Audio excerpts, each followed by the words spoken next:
Gary V, you are an all-knowing guru. You can advise us on business. You can advise us on life. You're an entrepreneur, motivational speaker. Like seriously, the list goes on. I'm so happy that you're with us here today. Me too. Thank you so much. Procrastination. Yeah.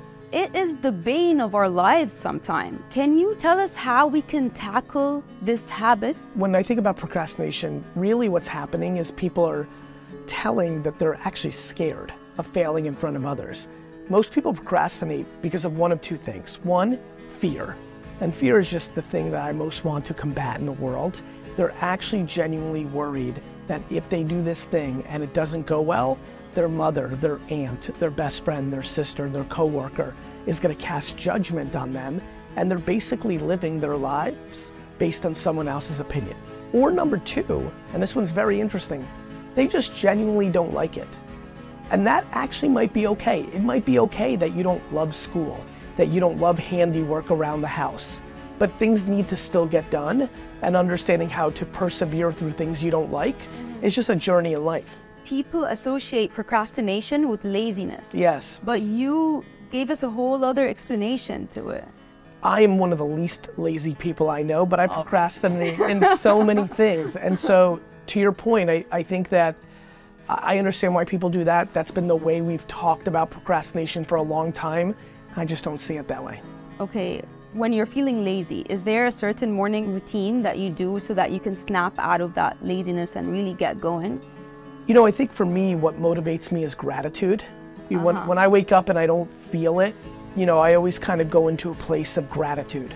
You know, maybe I don't feel it, but some people don't even have the option of waking up this morning. You know, some people have way harder things to deal with than I have to right now. And so, one, I lean into gratitude. The other one is self-love and lack of judgment. It's okay, even at the highest levels, to have a Wednesday morning where you're just not feeling it. You don't need to beat yourself up. Fast money. Yes. Do you believe it exists?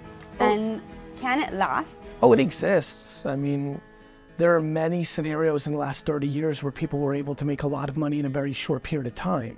I'm very concerned by fast money because I think it creates a framework that is incredibly vulnerable. You know, in what sense? In the sense that a lot of people that make fast money were looking for fast money.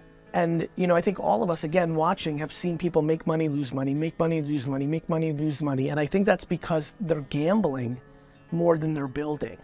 Mm-hmm. And so for me, fast money is always a concern. It often talks about gold rush mentality. We saw it in NFT land. We see it in real estate. We see it in the stock market. We see it in emerging new things like startups, cannabis. There's a lot of things around the world when I look that have created it. Many of them have very sustainable long-term businesses in it. Are these exceptions?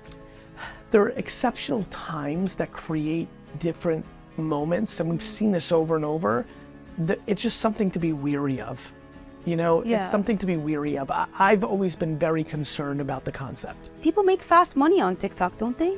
Some, a small percentage, yes. Like there are definitely hundreds of thousands of people, which is a lot.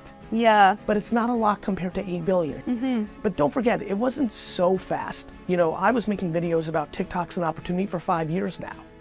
It's the last 24 months where it's hit critical scale, and a lot of people that made it were also making content on Snapchat, on Instagram. Had a history. And now they had their moment. Within companies, some people have that mindset where they enter and they want to skip several levels in their career trajectory and they just want to be CEO straight away. Look, I think what you're referring to is entitlement.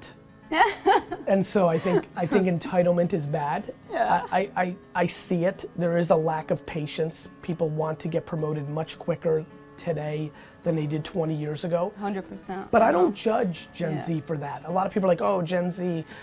The world is faster. Yeah. Everything's faster. Yeah. And so I don't judge it.